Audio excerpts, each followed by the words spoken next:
एक लड़का होता है, उसका नाम कर्मा होता है और उसका दोस्त बिल्ला होता है जो कर्मा से 15 वर्ष में छोटा रहता है।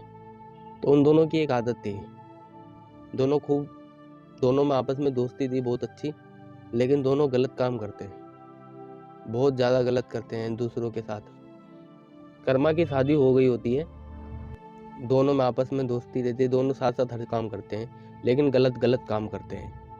किसी का पैसा छीन लेना, किसी का मजाक उड़ाना, किसी को मार देना, किसी को पीट देना, किसी का ज़बरदस्ती पैसे छीन लेना और उसी पैसे का अय्याशी करना, बहुत से गलत काम, वो उनका काम ही था। ये सब एक आम बात थी उनके लिए। तो क्या होता है, अपने स्वार्थ में मतलब कुछ भी कर देना, अपने अय्याशी के लिए चाहे नशे के लिए, वो 2 नंबर का धंधा करते रहते हैं, उल्टा सीधा काम करते हैं। उनके लिए सब नॉर्मल बातें थी। एक दिन तो उन्होंने हद पार कर दी। क्या हुआ उस दिन, एक बुजुर्ग आ रहा होता है काम पे से, तो वो क्या करते हैं, उस बुजुर्ग के पीछे पीछे पड़ के उस बुजुर्ग के बेचारे के पैसे छीन लेते हैं। और बुजुर्ग बहुत मुश्किल से पैसे कमा के लाता है, उस बुजुर्ग के पैसे छीन लेते हैं वो दोनों मिलकर। तो उस पैसे का वो दोनों जने खूब अय्याशी करते हैं और वो बुजुर्ग बेचारा 2 दिन तक रोता रहा, ना कुछ खाया ना कुछ पिया। रोते रोते उसने ये बद्दुआ दी उनको कि जैसे मेरे मेहनत के 1 महीने की कमाई छीना है, भगवान उसको कभी खुश नहीं रखे, उसका बहुत बुरा हो, ऐसी बद्दुआ दी उसको। तो वो दोनों का काम ही यही था और उन दोनों के लिए सब मामूली सी बात थी, आम बात थी। तो वो बुजुर्ग बेचारा जाता है वहाँ थाने रिपोर्ट कराने। तो थाने में थानेदार कहते हैं, तेरे पे क्या सबूत है जो तेरे पैसे छीने और तेरे 2 पैसे के लिए मैं मतलब खोजने जाऊँ, चल भाग यहाँ से। वो बुजुर्ग आ जाता है रोते रोते, तो फिर वो अपने घर चला जाता है। वो बुजुर्ग के दिल में बहुत सी चोट लग जाती है कि क्योंकि पुलिस वाले भी उसका साथ नहीं देते, वो बेचारा बेसहारा होता है, अकेला होता है, मेहनत की कमाई चली जाती है तो बहुत दुख होता है। वो खा पी कुछ नहीं पाता है, वही पैसे का सहारा होता है उस पर। तो थानेदार भी उसका साथ नहीं देते हैं क्योंकि वो भी भगा देते हैं। तो बुजुर्ग रोते रोते सो जाता है। तो उसके मन में क्या होता है, वो सुसाइड कर लेता है बुजुर्ग की। तो उधर ही जीवन खत्म, उधर ही ज़िंदगी ख़त्म हो जाती है। फिर कर्मा और बिल्ला चोरी के लिए तैयार हो जाते हैं दूसरी।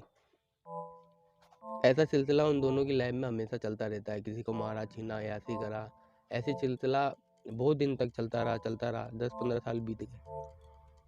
एक दिन बिल्ला अकेले किसी के पैसे छीन के आ रहा था, भागे एक गाड़ी वाला आया, उसने उसको ऐसा टक्कर मारा तो कर्मा की ऐसी मौत हुई बुरी तरीके से।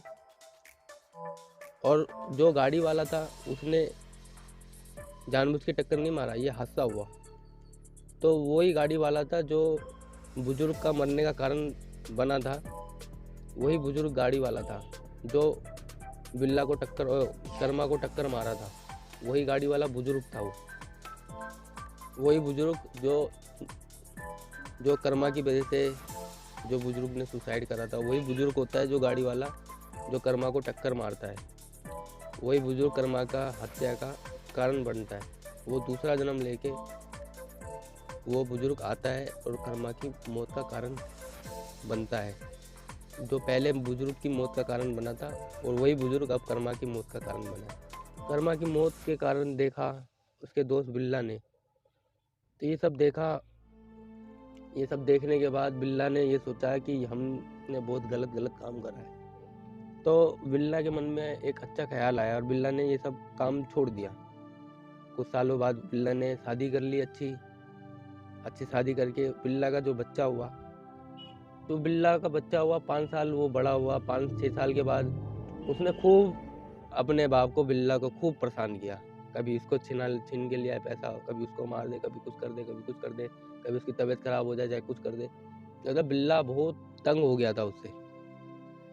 तो क्या होता है, बिल्ला बुजुर्ग हो जाता है, बिल्ला मर जाता है। बुजुर्ग ज़्यादा नहीं होता, मतलब कम हल्का फुल्का 40-45 साल में ही बिल्ला की मौत हो जाती है। तो बिल्ला जो होता है वो तो मर जाता है। उसका जो लड़का होता है ना, वो बड़ा हो जाता है। तो वो अपने बाप को देखता है कि मेरा बाप मर गया, तो मैं अब कुछ करूं अपने घर वालों के लिए। मैं ही बचाऊं। तो बिल्ला का बेटा जो होता है वो शैतान वितान करता था, जो छीनता छानता था, उल्टे सीधे काम करता था, वो सब बंद कर देता है वो भी। और जो बिल्ला का बेटा होता है ना, वही कर्मा आता है उसके घर में।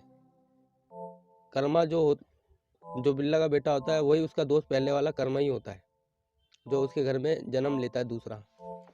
तो अच्छे के लिए होता है। जो कर्मा का दोस्त था बिल्ला, उन दोनों को ही उसकी सजा, कर्मों के साथ हिसाब से उन दोनों को ही सजा मिली। जो किया जैसे किया वैसा उसको मिला।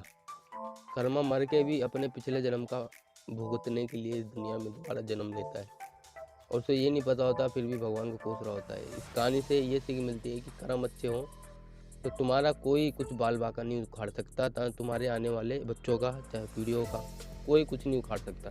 इस कहानी का मतलब है जैसी करनी वैसी भरनी, जैसा करोगे वैसा भरोगे इस दुनिया में, जैसा बोओगे वैसा पाओगे।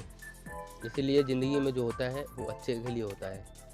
अच्छे से जीते रहो ज़िंदगी, तुम्हारे साथ लाख बुरा हो किसी के साथ बुरा मत करो, अच्छे से चलते रहो, ज़िंदगी जीते रहो अच्छे से, इंसानियत से।